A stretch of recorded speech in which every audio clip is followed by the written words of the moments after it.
ಕರ್ನಾಟಕ ಎಕ್ಸ್‌ಪ್ರೆಸ್‌ಗೆ ಸ್ವಾಗತ. ನಾನು ಲಾವಣ್ಯ. ಕರ್ನಾಟಕ ಸೇರಿ 24 ರಾಜ್ಯಸಭಾ ಸ್ಥಾನಗಳಿಗೆ ಚುನಾವಣೆ. ದಿಢೀರ್ ದೆಹಲಿಗೆ ಹಾರಿದಂತಹ ಕಾಂಗ್ರೆಸ್ ನಾಯಕರು ಡಿಸಿಎಂ ಸಿಎಂ ನಡುವೆ ಖರ್ಗೆ ಜಗಳ ಮಾಡಿಸುತ್ತಿದ್ದಾರೆ. ಸಿದ್ದರಾಮಯ್ಯ ಓಲೈಕೆ ಅತಿರೇಕ ಆಯಿತು. ಬಿಜೆಪಿ ರಾಜ್ಯಾಧ್ಯಕ್ಷರಾಗಿ ಈ ವ್ಯಕ್ತಿ ಬಹುತೇಕ ಫಿಕ್ಸ್ ಆಗಿದೆ. ಗೃಹಲಕ್ಷ್ಮಿ ಹಣಕ್ಕೆ ಹೈಕೋರ್ಟ್ ಎಂಟ್ರಿ ಕೊಟ್ಟಿದೆ. ಇದೇ ರೀತಿ ಇನ್ನೂ ಹೆಚ್ಚಿನ ರಾಜ್ಯದ ಪ್ರಮುಖ ಸುದ್ದಿಗಳನ್ನ ನೋಡ್ತಾ ಹೋಗೋಣ. ಕೊನೆವರೆಗೂ ಮಿಸ್ ಮಾಡದೆ ನೋಡಿ.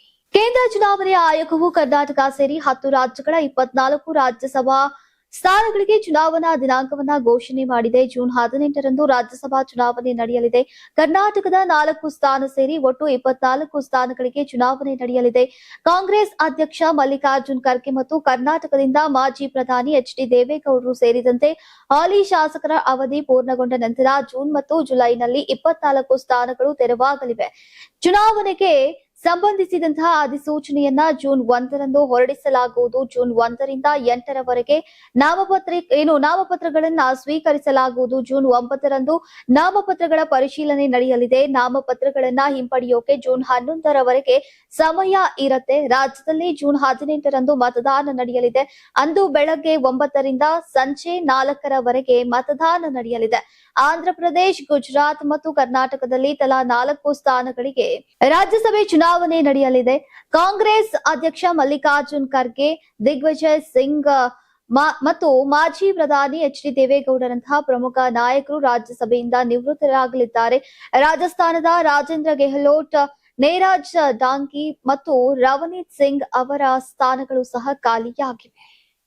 ರಾಜ್ಯ ರಾಜಕೀಯದಲ್ಲಿ ಸಚಿವ ಸಂಪುಟ ಪುನರ್ರಚನೆಯ ಕುರಿತು ಚರ್ಚೆಗಳು ತೀವ್ರಗೊಳ್ತಾ ಇರುವಂತಹ ನಡುವೆ ಸಚಿವಾಕಾಂಕ್ಷಿ ಶಾಸಕರು ಹಾಗೂ ಹಾಲಿ ಸಚಿವರು ಕಾಂಗ್ರೆಸ್ ಹೈಕಮಾಂಡ್ ಭೇಟಿಗಾಗಿ ದೆಹಲಿಗೆ ತೆರಳಿರುವುದು ರಾಜಕೀಯ ವಲಯದಲ್ಲಿ ಹೊಸ ಚರ್ಚೆಗೆ ಕಾರಣವಾಗಿದೆ. ಸಚಿವ ಕೃಷ್ಣ ಬೈರೇಗೌಡ, ಶಾಸಕರಾದಂತಹ ರಿಜ್ವಾನ್ ಅರ್ಷದ್, ಶ್ರೀನಿವಾಸ್ ಮಾನೆ ಸೇರಿದಂತೆ 5 ಕಾಂಗ್ರೆಸ್ ಶಾಸಕರು ದೆಹಲಿಗೆ ಪ್ರಯಾಣವನ್ನ ಬೆಳೆಸಿದ್ದಾರೆ ಅಂತ ತಿಳಿದು ಬಂದಿದೆ. ಮೂಲಗಳ ಪ್ರಕಾರ ಸಚಿವ ಕೃಷ್ಣ ಬೈರೇಗೌಡ ಅವರು ತಮ್ಮ ಸಚಿವ ಸ್ಥಾನವನ್ನ ಮುಂದುವರಿಸುವ ಸಂಬಂಧ ಹೈಕಮಾಂಡ್ ಜೊತೆ ಮಾತುಕತೆ ನಡೆಸೋಕೆ ಸಾಧ್ಯತೆ ಇದೆ. ಇನ್ನು ಮತ್ತೊಂದೆಡೆ ಶಾಸಕರಾದಂತಹ ರಿಜ್ವಾನ್ ಅರ್ಷದ್ ಹಾಗೂ ಶ್ರೀನಿವಾಸ್ ಮಾನೆ ಅವರು ಸಚಿವ ಸ್ಥಾನಾಕಾಂಕ್ಷಿಗಳಾಗಿದ್ದು ಸಚಿವ ಸಂಪುಟ ಪುನರ್ರಚನೆ ವೇಳೆ ತಮ್ಮ ಹೆಸರನ್ನ ಪರಿಗಣಿಸುವಂತೆ ಮನವಿ ಸಲ್ಲಿಸುವಂತಹ ಉದ್ದೇಶದಿಂದ ದೆಹಲಿಗೆ ತೆರಳಿದ್ದಾರೆ ಎನ್ನಲಾಗಿದೆ. ಇನ್ನು ರಾಜ್ಯ ಸಚಿವ ಸಂಪುಟ ಪುನರ್ರಚನೆ ಕುರಿತಂತಹ ಚರ್ಚೆಗಳು ವೇಗ ಪಡೆದಿರುವಂತಹ ಹೊತ್ತಿನಲ್ಲಿ ಕಾಂಗ್ರೆಸ್ ನಾಯಕರ ಈ ದೆಹಲಿ ಭೇಟಿ ರಾಜಕೀಯ ವಲಯದಲ್ಲಿ ಸಾಕಷ್ಟು ಕುತೂಹಲವನ್ನ ಮೂಡಿಸಿದೆ. ಹೈಕಮಾಂಡ್ ಮಟ್ಟದಲ್ಲಿ ನಡೆಯುವಂತಹ ಚರ್ಚೆಗಳ ಆಧಾರದ ಮೇಲೆ ಮುಂದಿನ ದಿನಗಳಲ್ಲಿ ಮಹತ್ವದ ರಾಜಕೀಯ ಬೆಳವಣಿಗೆಗಳು ಸಂಭವಿಸುವಂತಹ ಸಾಧ್ಯತೆ ಇದೆ ಅಂತ ರಾಜಕೀಯ ವಿಶ್ಲೇಷಕರು ಅಭಿಪ್ರಾಯವನ್ನ ಪಟ್ಟಿದ್ದಾರೆ. ದೆಹಲಿಯಲ್ಲಿರುವಂತಹ ಕಾಂಗ್ರೆಸ್ ಮುಖಂಡರಾದಂತಹ ಖರ್ಗೆಯವರು ಮಂಕನ ಮಾದರಿಯಲ್ಲಿ ಸಿದ್ದರಾಮಯ್ಯ ಹಾಗೂ ಡಿಕೆ ಶಿವಕುಮಾರ್ ಎಂಬ 2 ಬೆಕ್ಕುಗಳ ನಡುವೆ ಜಗಳ ಮಾಡಿಸ್ತಾ ಇದ್ದಾರೆ ಅಂತ ಬಿಜೆಪಿ ಕರ್ನಾಟಕ ರಾಜ್ಯ ಉಸ್ತುವಾರಿ ಮತ್ತು ರಾಷ್ಟ್ರೀಯ ಪ್ರಧಾನ ಕಾರ್ಯದರ್ಶಿ ರಾಧಾ ಮೋಹನ್ ದಾಸ್ ಅವರು ಆರೋಪಿಸಿದ್ದಾರೆ. ಬಿಜೆಪಿ ರಾಜ್ಯ ಕಾರ್ಯಾಲಯ ಜಗನ್ನಾಥ ಭವನದಲ್ಲಿ ಇಂದು ಮಾಧ್ಯಮಗಳ ಜೊತೆ ಮಾತನಾಡಿದಂತಹ ಅವರು, ಜಗಳ ಮಾಡಿಕೊಂಡು ಇದ್ರೆ ತಾವು ಮುಖ್ಯಮಂತ್ರಿ ಆಗೋಕೆ ಅವಕಾಶ ಸಿಗಲಿ ಅಂತ ಖರ್ಗೆ ಅವರು ಕಾಯ್ತಾ ಇದ್ದಾರೆ. ಇಲ್ಲಿ ಮುಖ್ಯಮಂತ್ರಿಯ 2 ಮುಖಗಳಿಲ್ಲ, 3 ಜನರಿದ್ದಾರೆ ಅಂತ ಹೇಳಿದ್ದಾರೆ. ಇನ್ನು ಕಾಂಗ್ರೆಸ್ನ ಸ್ಥಿತಿ ಹದಗೆಟ್ಟಿದೆ. ಹಲವಾರು ಕಾಂಗ್ರೆಸ್ ಶಾಸಕರು ನಮ್ಮ ಸಂಪರ್ಕದಲ್ಲಿದ್ದಾರೆ. ನಾಳೆ ವಿಧಾನಸಭೆ ಚುನಾವಣೆ ನಡೆದರೂ ಕೂಡ ಜನರು ಕಾಂಗ್ರೆಸ್ ಅನ್ನ ಸೋಲಿಸಿ ಬಿಜೆಪಿ ಸರ್ಕಾರ ಮಾಡೋಕೆ ಅವಕಾಶವನ್ನ ಕೊಡ್ಲಿದ್ದಾರೆ ಅಂತ ವಿಶ್ವಾಸವನ್ನ ವ್ಯಕ್ತಪಡಿಸಿದ್ರು. ಹೊರಗಡೆಯಿಂದ ಹೆಚ್ಚು ಸಾಲ ಪಡೆದುದರಿಂದ ರಾಜ್ಯವು ಆರ್ಥಿಕ ಸಂಕಷ್ಟದಲ್ಲಿದೆ. 6-7 ತಿಂಗಳಲ್ಲಿ ಇಲ್ಲಿ ಸರ್ಕಾರವೇ ಇಲ್ಲವಾಗಿದೆ. ಇವರು ಪರಸ್ಪರ ಜಗಳ ಮಾಡ್ಕೊಳ್ತಿದ್ದಾರೆ ಅಂತ ಆಕ್ಷೇಪಿಸಿದ್ದಾರೆ. ದಳಪತಿಗಳು ವರ್ಸಸ್ ಡಿಸಿಎಂ ಡಿಕೆ ಶಿವಕುಮಾರ್ ಸಮರ ಮುಂದುವರೆದಿದೆ. ಸುದ್ದಿಗೋಷ್ಠಿಯಲ್ಲಿ ಮಾತನಾಡಿದಂತಹ ಜೆಡಿಎಸ್ ಯುವ ನಾಯಕ ನಿಖಿಲ್ ಕುಮಾರಸ್ವಾಮಿ ಅವರು ಸ್ಟೇಟಸ್ ಬಗ್ಗೆ ಪ್ರಶ್ನೆಯನ್ನ ಮಾಡಿದ ಡಿಸಿಎಂ ಡಿಕೆ ಶಿವಕುಮಾರ್ ವಿರುದ್ಧ ಮತ್ತೆ ಗುಡುಗಿದ್ದಾರೆ. ನಾನು ಕನ್ನಡ ನಾಡಿನ ಹುಡುಗ, ಇಲ್ಲಿ ನಾನು ತೆರಿಗೆ ಕಟ್ತಾ ಇದ್ದೇನೆ, ನಾಡಿನ ಜನರ ಪರವಾಗಿ ಸಾಮಾನ್ಯ ಪ್ರಜೆಯಾಗಿ ಪ್ರಶ್ನೆಯನ್ನ ಮಾಡ್ತಾ ಇದ್ದೇನೆ, ಇದು ನನ್ನ ಸ್ಟೇಟಸ್ ಅಂತ ಡಿಕೆಶಿಗೆ ನಿಖಿಲ್ ಕುಮಾರಸ್ವಾಮಿ ಅವರು ತಿರುಗೇಟನ್ನ ನೀಡಿದ್ದಾರೆ. ನಮ್ಮದು ಪ್ರಾದೇಶಿಕ ಪಕ್ಷ ಎಂದಂತಹ ನಿಖಿಲ್ ಕುಮಾರಸ್ವಾಮಿ ಸ್ಟೇಟಸ್ ಬಗ್ಗೆ ಟೀಕೆ ಮಾಡಿದ ಡಿಕೆಶಿಗೆ ನಾನು ಕನ್ನಡದ ಹುಡುಗ ಅಂತ ಟಾಂಗ್ ಕೊಟ್ಟಿದ್ದಾರೆ. ನಾನು ಕಾಮನ್ ಮ್ಯಾನ್ ಆಗಿ ಬರ್ತೇನೆ, ನನಗೆ ಯಾವ ಸ್ಟೇಟಸ್ ಕೂಡ ಬೇಡ ಅಂದಿದ್ದಾರೆ. ಅವರು ಒಂದು ಕೆಲಸ ಮಾಡ್ಲಿ, ಸೋಷಿಯಲ್ ಮೀಡಿಯಾದಲ್ಲಿ ಈಗ ಒಂದು ಸೆನ್ಸೇಷನ್ ಶುರುವಾಗಿದೆ. ಕಾಕ್ರೋಚ್ ಜನತಾ ಪಾರ್ಟಿ ಅಂತ ಸದ್ದು ಮಾಡ್ತಾ ಇದೆ. ಇವರು ಅಲ್ಲಿಗೆ ಹೋಗಿ ಅಧ್ಯಕ್ಷರಾಗ್ಲಿ ಅಂತ ನಿಖಿಲ್ ಕುಮಾರಸ್ವಾಮಿ ಅವರು ವ್ಯಂಗ್ಯವಾಡಿದ್ದಾರೆ. ನಿನ್ನೆ ಪ್ರತಿಭಟನೆಯಲ್ಲಿ ಸಿಎಂ ಹಾಗೂ ಡಿಸಿಎಂ ಐ ಎಂ ಕಾಕ್ರೋಚ್ ಅನ್ನೋ ಟಿ ಶರ್ಟ್ ಬಿಡುಗಡೆ ಮಾಡ್ತಾರೆ. ಒಂದು ರಾಷ್ಟ್ರೀಯ ಪಕ್ಷದವರಾಗಿ ಕಾಕ್ರೋಚ್ ಪಾರ್ಟಿ ಟಿ ಶರ್ಟ್ ಬಿಡುಗಡೆ ಮಾಡಿದ್ದಾರೆ ಅಂತ ನಿಖಿಲ್ ಕುಮಾರಸ್ವಾಮಿ ಅವರು ಕಿಡಿಕಾರಿದ್ರು.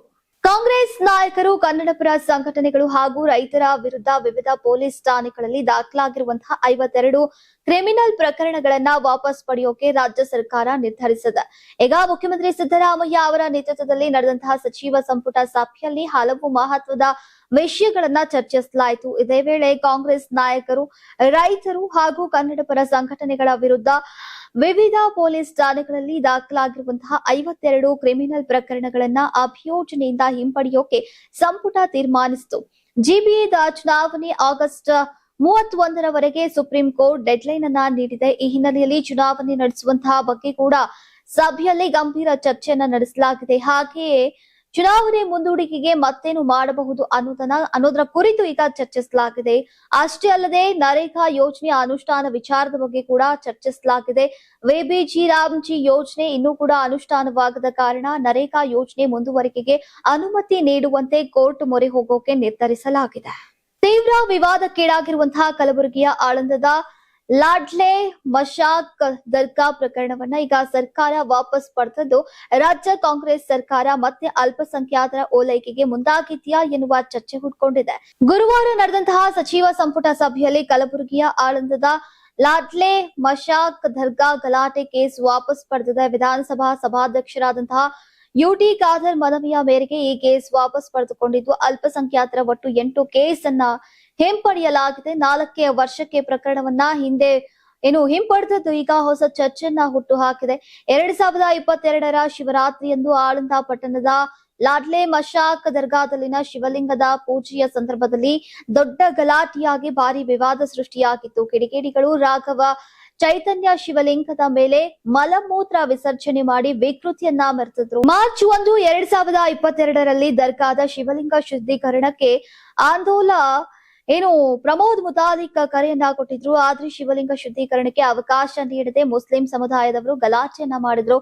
ಸ್ವಚ್ಛಗೊಳಿಸಿ ಪೂಜೆಗೆ ಅಂತ ತೆರಳಿದ್ದಂತಹ ಅಂದಿನ ಕೇಂದ್ರ ಸಚಿವ ಭಗವಂತ ಖೂಬಾ ಶಾಸಕ ಹಾಗೂ ಡಿಸಿ ಎಸ್ಪಿ ಕಾರಿನ ಮೇಲೆ ಬಡಿಗೆಗಳಿಂದ ಹೊಡೆದು ಕಲ್ಲು ತೂರಾಟವನ್ನ ಮಾಡಿ ಗಲಾಟೆಯನ್ನ ಮಾಡಿದ್ರು. ಆಳಂದದ ದುರ್ಗಾ ಗಲಭೆ ಕೇಸ್ ಸಂಬಂಧ 8 ಪ್ರತ್ಯೇಕ ಪ್ರಕರಣಗಳು ದಾಖಲಾಗಿತ್ತು. 8 ಪ್ರಕರಣಗಳನ್ನ ಸರ್ಕಾರ ಕ್ಯಾಬಿನೆಟ್ ಅಲ್ಲಿ ಚರ್ಚಿಸಿ ವಾಪಸ್ ಪಡೆದುಕೊಂಡಿದೆ ಅಂತ ತಿಳಿದು ಬಂದಿದೆ.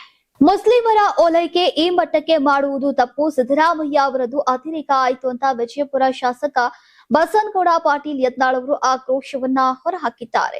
ಜಿಲ್ಲೆಯಲ್ಲಿ ಮಾಧ್ಯಮಗಳೊಂದಿಗೆ ಮಾತನಾಡಿದ ಅವರು, ಸಿಎಂ ಸಿದ್ದರಾಮಯ್ಯ ಅವರದ್ದು ಅತಿರೇಕ ಆಯಿತು, ಮುಸ್ಲಿಮರ ಓಲೈಕೆ ಈ ಮಟ್ಟಕ್ಕೆ ಮಾಡ್ತಾ ಇರುವುದು ತಪ್ಪು. ಮಾಜಿ ಸಂಸದರ ಮೇಲೆ ಕಲ್ಲು ತೂರಾಟ ಮಾಡಿದವರು ಕೆಜಿಹಳ್ಳಿ, ಡಿಜೆ ಹಳ್ಳಿಯಲ್ಲಿ ಗಲಾಟೆ ಮಾಡಿದವರು, ಹುಬ್ಬಳ್ಳಿಯಲ್ಲಿ ಪೊಲೀಸ್ ಠಾಣೆಗೆ ಬೆಂಕಿ ಹಚ್ಚಿದವರ ಕೇಸ್ ಹಿಂಪಡೆದಿದ್ದಾರೆ.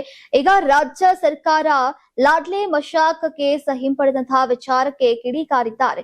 ಇದು ಮತ್ತಷ್ಟು ಕ್ರೈಮ್ಗೆ ಉತ್ತೇಜನ ಕೊಟ್ಟಂತಾಗತ್ತೆ. ಇದನ್ನ ವಿರೋಧಿಸಬೇಕಾದಂತಹ ರಾಜ್ಯ ಬಿಜೆಪಿಯಲ್ಲಿ ನಾಯಕತ್ವದ ಕೊರತೆ ಇದೆ. ವಿಜೇಂದ್ರ ಕೂಡ ಅನೇಕ ವಂಚನೆ, ನಕಲಿ ಸಹಿ ಮಾಡಿ ಹಣ ಲೂಟಿ ಹೊಡೆಸಿದ್ದಾನೆ. ಹೀಗಾಗಿ ಇಂತಹ ವಿಷಯಗಳ ಬಗ್ಗೆ ವಿರೋಧ ಮಾಡುವ ನೈತಿಕತೆ ವಿಜೇಂದ್ರ ಬಳಿ ಇಲ್ಲ ಎಂದಿದ್ದಾರೆ. ಇನ್ನು ಬಿಜೆಪಿ ರಾಜ್ಯಾಧ್ಯಕ್ಷ ಸ್ಥಾನದ ಆಯ್ಕೆ ವಿಚಾರಕ್ಕೆ ಪ್ರತಿಕ್ರಿಯಿಸಿ ಬಿಜೆಪಿ ರಾಜ್ಯಾಧ್ಯಕ್ಷ ಸ್ಥಾನದ ಆಯ್ಕೆ ಸಮೀಕ್ಷೆಗೆ ಇಬ್ಬರು ಬಂದಿದ್ದಾರೆ. ಅವರಿಬ್ಬರು ಪ್ರಾಮಾಣಿಕರಾಗಿದ್ದಾರೆ. ಪ್ರಾಮಾಣಿಕವಾಗಿ ಸಮೀಕ್ಷೆ ಮಾಡಿ ವರದಿ ಕೊಟ್ರೆ ಒಳ್ಳೇದಾಗತ್ತೆ. ಇಲ್ಲ ಅಂದ್ರೆ ಮತ್ತೆ ವಿಜೇಂದ್ರ ಅರಣ್ಯ ಈಗ ಮುಂದುವರೆಸಿದ್ರೆ ಏನು ಮಾಡೋಕ್ಕಾಗಲ್ಲ ಅಂತ ಹೇಳಿದ್ದಾರೆ. ರಾಜ್ಯ ಬಿಜೆಪಿಯಲ್ಲಿ ನಾಯಕತ್ವ ಬದಲಾವಣೆಯ ಚರ್ಚೆ ಗರಿಗೆದರಿದೆ. ಆಂತರಿಕ ಅಭಿಪ್ರಾಯದ ಸಂಗ್ರಹದಲ್ಲೂ ಕೂಡ ಬಿವೈ ವಿಜೇಂದ್ರ ಪರವಾಗಿ ಬಹುತೇಕರು ಒಲವನ್ನ ತೋರಿಸಿದ್ದಾರೆ ಅನ್ನೋ ಮಾಹಿತಿ ಹೊರಬಿದ್ದಿದೆ. ಹೀಗಾಗಿ ಬಿಜೆಪಿ ರಾಜ್ಯಾಧ್ಯಕ್ಷರಾಗಿ ಬಿವೈ ವಿಜೇಂದ್ರ ಮುಂದುವರಿಯೋದು ಖಚಿತ ಎನ್ನುವ ಮಾತುಗಳು ಕೇಳಿ ಬರ್ತಾ ಇವೆ. ಬಿಜೆಪಿ ಕೇಂದ್ರದ ವೀಕ್ಷಕರು ಆಂತರಿಕವಾಗಿ ಅಭಿಪ್ರಾಯ ಸಂಗ್ರಹಿಸಿದ್ದು ಸಮುದಾಯವಾರು ಅಧ್ಯಕ್ಷರು ಯಾರಾಗಬೇಕು ಎಂಬ ಅಭಿಪ್ರಾಯವನ್ನ ವ್ಯಕ್ತಪಡಿಸಿದ್ದಾರೆ. ಈ ವೇಳೆ ಹಲವರಿಂದ ವಿಭಿನ್ನ ಅಭಿಪ್ರಾಯ ವ್ಯಕ್ತವಾಗಿದೆ ಅಂತ ಮೂಲಗಳಿಂದ ತಿಳಿದು ಬಂದಿದೆ. ಕೆಲವರಷ್ಟೇ ವಿಜೇಂದ್ರ ಬದಲಾವಣೆಗೆ ಆಗ್ರಹಿಸಿದ್ರೆ ಬಹುತೇಕರು ಬಿಎಸ್ವೈ ಪುತ್ರನೇ ಸಾರಥಿಯಾಗಿ ಮುಂದುವರಿಯಲಿ ಅಂತ ಹೇಳಿದ್ದಾರೆ. ಇನ್ನು ಕೇಂದ್ರದಿಂದ ಬಂದಂತಹ ವೀಕ್ಷಕರ ತಂಡ ನಿನ್ನೆ ರಾಜ್ಯದ 30 ಆಯ್ದ ನಾಯಕರುಗಳಿಂದ ಆಂತರಿಕ ಅಭಿಪ್ರಾಯ ಸಂಗ್ರಹಿಸಿದೆ. ಅದರಲ್ಲಿ ಹೆಚ್ಚಾಗಿ ವಿಜೇಂದ್ರ ಪರವಾಗಿಯೇ ಬಹುತೇಕರು ಒಲವನ್ನ ತೋರಿಸಿದ್ದಾರೆ ಎನ್ನಲಾಗಿದೆ. ಇನ್ನು ಶೀಘ್ರವೇ ರಾಜ್ಯಾಧ್ಯಕ್ಷರ ಬದಲಾವಣೆ ಗೊಂದಲಕ್ಕೆ ಹೈಕಮಾಂಡ್ ತೆರೆ ಎಳೆಯಲಿದೆ. ಚಿಕ್ಕಮಗಳೂರು ನಗರದ ರಾಂಪುರ ಗ್ರಾಮದಲ್ಲಿ ಕಾಮಗಾರಿ ವೀಕ್ಷಣೆಗೆ ಬಂದಿದ್ದಂತಹ ಪರಿಷತ್ ಸದಸ್ಯ ಸಿಟಿ ರವಿ ವಿರುದ್ಧ ಗೋಬ್ಯಾಕ್ ಘೋಷಣೆ ಕೂಗಿದ ಪರಿಣಾಮವಾಗಿ ಬಿಜೆಪಿ ಕಾಂಗ್ರೆಸ್ ಕಾರ್ಯಕರ್ತರ ನಡುವೆ ಕೈ ಮಿಲಾಯಿಸುವಂತಹ ಹಂತಕ್ಕೆ ಕಿತ್ತಾಟ ನಡೆಸಿದೆ. ಚಿಕ್ಕಮಗಳೂರು ವಿಧಾನಸಭಾ ಕ್ಷೇತ್ರದಲ್ಲಿ ಸದ್ಯ ಈ ಕೇಸ್ ಭಾರಿ ಚರ್ಚೆಗೆ ಕಾರಣವಾಗಿದ್ದು, ಸಿಟಿ ರವಿ ಈ ಭಾಗದಲ್ಲಿ ಹೆಚ್ಚಿನ ಅಭಿವೃದ್ಧಿಗೆ ಕಾರಣ ನಾನೇ, ಯಾವ ದೇವಸ್ಥಾನಕ್ಕೆ ಬೇಕಾದ್ರೂ ಬಂದು ಪ್ರಮಾಣ ಮಾಡ್ತೇನೆ ಅಂತ ಹೇಳಿದ್ದಾರೆ. ಕಾಮಗಾರಿ ಕ್ರೆಡಿಟ್ ವಿಚಾರವಾಗಿ ಶಾಸಕ ತಮ್ಮಯ್ಯ ವಿರುದ್ಧ ಸಿಟಿ ರವಿ ಆಕ್ರೋಶವನ್ನ ಹೊರಹಾಕಿದ್ದು, ಮುಖಾಮುಖಿ ಆನೆ ಪ್ರಮಾಣಕ್ಕೆ ಸವಾಲು ಹಾಕಿದ್ದಾರೆ. ಈ ಭಾಗದಲ್ಲಿ ನಡೀತಾ ಇರುವಂತಹ 95% ಅಭಿವೃದ್ಧಿ ಕಾಮಗಾರಿಗಳಿಗೆ ಅನುದಾನವನ್ನ ತಂದಿದ್ದು ನಾನೇ. ಕಾಂಗ್ರೆಸ್ ಸರ್ಕಾರ ಈ ರಸ್ತೆ ಕಾಮಗಾರಿಗೆ 1 ಪೈಸೆ ಹಣವನ್ನ ನೀಡಿಲ್ಲ. ಬಸವರಾಜ ಬೊಮ್ಮಾಯಿ ಅವರು ಮುಖ್ಯಮಂತ್ರಿಯಾಗಿದ್ದಾಗ ನಾನು ವಿಶೇಷ ಅನುದಾನವನ್ನ ತಂದಿದ್ದೆ. ಯಾವ ದೇವಸ್ಥಾನಕ್ಕೆ ಕರೆದ್ರು ಕೂಡ ಒಂದು ಪ್ರಮಾಣವನ್ನ ಮಾಡೋಕೆ ನಾನು ಸಿದ್ಧ. ಎಲ್ಲಿಗಾದ್ರೂ ಕರೀಲಿ, ಅವರು ಬಂದು ಆನೆ ಮಾಡ್ಲಿ ಅಂತ ಸಿಟಿ ರವಿ ನೇರ ಸವಾಲನ್ನ ಎಸೆದಿದ್ದಾರೆ. ಕಾಂಗ್ರೆಸ್ ಅಧಿಕಾರಕ್ಕೆ ಬಂದಾಗ ಕಾಮಗಾರಿಯನ್ನ ತಡೆ ಹಿಡಿಯುವಂತಹ ಕೆಲಸ ಮಾಡಿತು ಅಂತ ಆರೋಪಿಸಿದಂತಹ ಸಿಟಿ ರವಿ 2024ರಲ್ಲಿ ಈ ರಸ್ತೆ ಕಾಮಗಾರಿಗೆ ವರ್ಕ್ ಆರ್ಡರ್ ನೀಡಲಾಗಿತ್ತು ಎಂದಿದ್ದಾರೆ. ಕಾಂಗ್ರೆಸ್ ಸರ್ಕಾರದ ಗ್ಯಾರಂಟಿ ಯೋಜನೆಗಳಲ್ಲಿ ಒಂದಾದಂತಹ ಗೃಹಲಕ್ಷ್ಮಿ ಸ್ಕೀಮ್ ಅನೇಕ ಹೆಣ್ಣುಮಕ್ಕಳ ಪಾಲಿಗೆ ವರದಾನವಾಗಿದೆ. ಮಹತ್ವಾಕಾಂಕ್ಷೆಯ ಈ ಗೃಹಲಕ್ಷ್ಮಿ ಯೋಜನೆಯಡಿ ಬಾಕಿ ಉಳಿಸಿಕೊಂಡಿರುವಂತಹ ಮಾಸಿಕ ಕಂತುಗಳ ಹಣವನ್ನ ಈಗ ತಕ್ಷಣವೇ ಬಿಡುಗಡೆ ಕುರಿತು ಹೈಕೋರ್ಟ್ ನಲ್ಲಿ ಸಾರ್ವಜನಿಕ ಹಿತಾಸಕ್ತಿ ಅರ್ಜಿ PIL ಸಲ್ಲಿಕೆಯಾಗಿತ್ತು. ಈ ಸಂಬಂಧ ಅರ್ಜಿ ವಿಚಾರಣೆ ನಡೆಸಿದಂತಹ ಹೈಕೋರ್ಟ್ ಸರ್ಕಾರಕ್ಕೆ ನೋಟಿಸ್ ಅನ್ನ ಜಾರಿ ಮಾಡಿದೆ. ಮಾಸಿಕ ಕಂತುಗಳ ಹಣವನ್ನ ತಕ್ಷಣವೇ ಬಿಡುಗಡೆ ಮಾಡೋಕೆ ನಿರ್ದೇಶನವನ್ನ ನೀಡುವಂತೆ ಕೋರಿ ಸಲ್ಲಿಕೆಯಾಗಿದ್ದಂತಹ ಅರ್ಜಿ ವಿಚಾರಣೆ ನಡೆಸಿದಂತಹ ನ್ಯಾಯಾಲಯ ರಾಜ್ಯ ಸರ್ಕಾರಕ್ಕೆ ಗುರುವಾರ ನೋಟಿಸ್ ಅನ್ನ ಜಾರಿ ಮಾಡಿದೆ. ಬಾಕಿ ಹಣ ಬಿಡುಗಡೆಗೆ ಸರ್ಕಾರಕ್ಕೆ ನಿರ್ದೇಶನ ಕೋರುವಂತೆ ಬೆಂಗಳೂರಿನ ಕಮಲಾನಗರದ ನಿವಾಸಿ ಆರ್ ಗಂಗಾ ಹಾಗೂ ನಂದಿನಿ ಲೇಔಟ್ನ GD ಪವಿತ್ರ ಅನ್ನುವರು ಹೈಕೋರ್ಟ್ ಮೊರೆ ಹೋಗಿದ್ರು. ಸಾರ್ವಜನಿಕ ಹಿತಾಸಕ್ತಿ ಅರ್ಜಿಯ ವಿಚಾರಣೆ ನಡೆಸಿದಂತಹ ನ್ಯಾಯಮೂರ್ತಿ ಸೂರಜ್ ಗೋವಿಂದ್ ರಾಜು ಮತ್ತು ನ್ಯಾಯಮೂರ್ತಿ ಕೆ ಮನ್ಮಥ್ ರಾವ್ ಅವರಿದ್ದಂತಹ ನ್ಯಾಯಪೀಠ ಸರ್ಕಾರಕ್ಕೆ ನೋಟಿಸ್ ಅನ್ನ ಜಾರಿ ಮಾಡಿ ಆಕ್ಷೇಪಣೆ ಸಲ್ಲಿಸೋಕೆ ಸೂಚಿಸಿ ವಿಚಾರಣೆಯನ್ನ ಮುಂದೂಡಿದೆ. ನೀವು ಸಣ್ಣ ಆಗ್ಬೇಕಲ್ವಾ? ಅದು ಒಂದು ಉತ್ತಮ ಆಹಾರದಿಂದ ಸಣ್ಣ ಆಗ್ಬೇಕಲ್ವಾ? ಪ್ರತಿದಿನ ನಮ್ಮ ಜೀನಿ ಸ್ಲಿಮ್ ನ ಯೂಸ್ ಮಾಡಿ ಯಾವುದೇ ಸೈಡ್ ಎಫೆಕ್ಟ್ ಇಲ್ದಂಗೆ ನೀವು ಸಣ್ಣ ಆಗ್ತೀರಾ.